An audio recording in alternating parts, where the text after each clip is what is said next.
Hello बच्चों, let's see this question. This question says a 6 kg bomb at rest explodes into 3 equal pieces P, Q and R. If P flies with a speed of 30 meter per second and Q with speed 40 meter per second, making an angle 90 degree with the direction of P.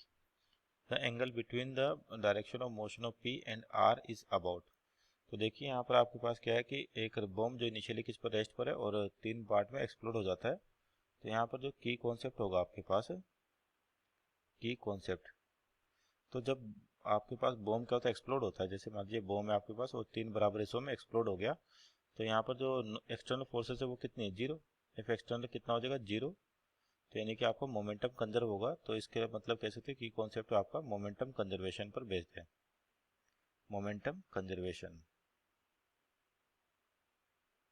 Momentum conservation इस पर based होगा। एक और चीज़ यहाँ पे important कि आपके पास जैसे नेट फोर्स एक्सटर्नल फोर्सेस क्या कहेगी, जीरो कहेगी, लेकिन यहाँ पर mg फोर्स भी लगेगा। लेकिन जो mg फोर्स है आपके पास, इसका मैग्नीट्यूड जब भी एक्सप्लोड होता है तो इनके बीच में बहुत हाई फोर्सेस लगती है, क्योंकि कॉन्टेक्ट टाइम कम होगा। तो फोर्सेस कैसे होती है, इंपल्सिव फोर्सेस होती हैं। तो इंपल्सिव फोर्सेस का मैग्नीट्यूड क्या होता है आपके पास, काफ़ी ज़्यादा होता है। तो इसके कंपेरिजन में, इंपल्सिव फोर्सेस के कंपेरिजन में mg का जो मैग्नीट्यूड होता है वेरी स्मॉल, तो अपन क्या करते हैं, इसको नेग्लेक्ट मान लेते हैं, वेरी स्मॉल। तो यानी कि mg का इफेक्ट आपके पास क्या होगा, नेग्लेजिबल होगा। तो अब देखिए आपके पास 3 पार्ट है, पी क्यू आर। तो आपका जो मान लीजिए पी इस डायरेक्शन में जाता है आपके पास पी, और क्यू इसे 90 डिग्री बनाता हुआ इधर जा रहा है क्यू। तो पी की स्पीड भी दे रखी है आपको कितनी, 30 मीटर पर सेकंड है, और क्यू की कितनी है, 40 मीटर पर सेकंड। और आपके पास तीसरा पार्ट रहा आर। तो मान लेते हो आपके पास किसी एक डायरेक्शन में होगा, ये हो गया तीसरा पीस। तीनों का मास क्या सेम है आपके पास। तो यहाँ पर क्या किया, आपका सिस्टम का मोमेंटम कंजर्व है। तो इनिशियल मोमेंटम लिखे अपन, तो ये कितना आएगा, जीरो, क्योंकि इनिशियली बॉम्ब किस पर है, रेस्ट पर। अगर फाइनल मोमेंटम की बात करें अपन, तो आपके पास क्या फाइनल मोमेंटम क्या होगा, यहाँ पर पी का भी है, क्यू और आर है, तीनों का मोमेंटम लिखें। तो momentum of P plus momentum of Q plus momentum of R, ये आपके पास क्या हो गया, फाइनल मोमेंटम हो गया पी क्यू और आर का। तो यहाँ पे पी की डायरेक्शन दे रखी है, क्यू की दे रखी है, और आर की वैल्यू नहीं पता अपने को। और इस वेक्टर डायग्राम से एक चीज तो क्लियर हो सकती है कि आपके पास जो आर वेक्टर है, यानी कि जो तीसरा पीस है, उसका जो मोमेंटम है फिक्स है कि पी और क्यू के रिजल्टेंट मोमेंट के बराबर, मोमेंटम के बराबर आना चाहिए। क्यों आना चाहिए, क्योंकि इनिशियल मोमेंटम बराबर क्या है, फाइनल मोमेंटम। क्योंकि आपके पास यहाँ पर क्या है, मोमेंटम कंजर्वेशन है, तो इनिशियल मोमेंटम बराबर फाइनल। तो फाइनल मोमेंटम क्या है, momentum of P plus momentum of Q plus momentum of R. Momentum of R equal to क्या होना चाहिए, जीरो। तो यहाँ पर अगर पी और क्यू के बारे में अपने को पता है दोनों के बीच में, और इन तीनों का नेट समेशन कितना आना चाहिए, जीरो आना चाहिए। तो जीरो कब आएगा, अगर पी और क्यू का जो भी रिजल्टेंट है जस्ट ऑपोजिट आता है आर के मैग्नीट्यूड वाइज इन डायरेक्शन। तो आपके पास मान लीजिए आर डैश कह देते हैं। तो यानी कि यहाँ पर सिस्टम का, इसके इन दोनों का मोमेंटम किसके बराबर होगा, इसके इक्वल होगा। तो आपस में एक दूसरे को कैंसिल आउट भी कर देंगे। और आपका जो मोमेंटम बेसिकली क्या फॉर्मूला, मास इंटू वेलोसिटी। तो यानी कि पी के मोमेंटम की बात करें फाइनल की, तो आपके पास एक एक करके सारे मोमेंटम लिखे हैं। तो momentum of P, momentum of P तो कितना, मास इंटू वेलोसिटी, टोटल 6 किलो का है, तो पर पीस कितना होगा, 2 kg का हो जाएगा। और इसकी वेलोसिटी कितनी देगी, 30, तो ये हो जाएगा 60। और आपके पास पी का मोमेंटम, और यहाँ पर क्या हो, एक्स में जा रहा है अपने पास, तो मान लो आई कैप, तो यानी कि मोमेंटम हो जाएगा आपका आई कैप।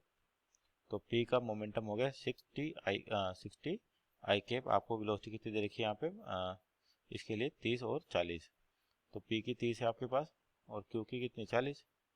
तो यानी कि यहाँ से पी का मोमेंटम आ गया, क्यू का मोमेंटम लिखे अपन उसी प्रकार से। तो यहाँ पर जैसे अपन ने पी की डायरेक्शन एक्स मानी है, तो ये इसके परपेंडिकुलर है। तो यानी कि क्यू का मोमेंटम क्या हो जाएगा, मास इंटू वेलोसिटी, यानी कि 2 इंटू 40 जे कैप। तो ये हो जाएगा 80 जे कैप, 80 जे कैप। तो आपके पास क्या कंडीशन थी, जो आर का मोमेंटम है वो किसके बराबर होना चाहिए, पी के मोमेंटम प्लस क्यू के मोमेंटम के बराबर। पी का मोमेंटम प्लस क्यू का मोमेंटम।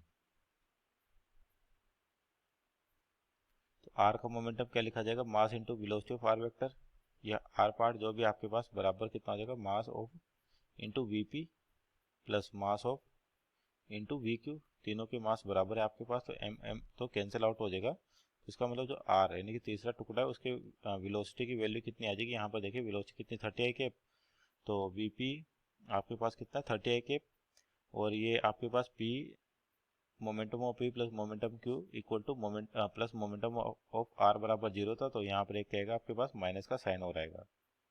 तो यहाँ पर आपके पास जो मोमेंटम हो जाएगा विद माइनस साइन, तो यहाँ से वेलोसिटी निकाले तो माइनस का वीपी यानी कि 30 आई केप और माइनस का वी क्यू यानी कि 40 जे केप।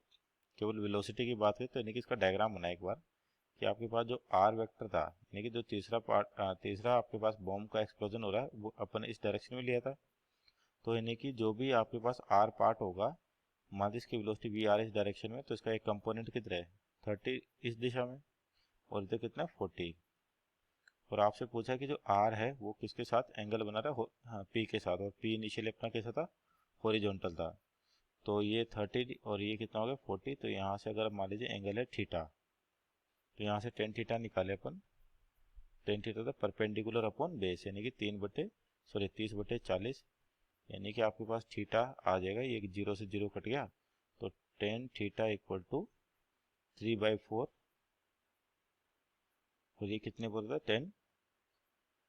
37 डिग्री। तो यहाँ से ये कट गया तो थीटा की वैल्यू कितनी आ गई आपके पास 37 डिग्री। ये तो कौन सा आया जो आपके पास तीसरा पार्ट है वो इस वर्टिकल के साथ, और अपन से पूछा है इस वाले के साथ। तो फाइनल एंगल क्या हो जाएगा आपके पास फाइनल एंगल, तो फाइनल एंगल जो हो जाएगा आपके पास 90 plus 37, 90 plus 37 means 127 degree. So our final answer is 127 degree. और ऑप्शन चेक करें यहाँ पर तो आपके पास ऑप्शन नंबर 2 इसका करेक्ट आंसर हो। Hope you understood well, best of luck.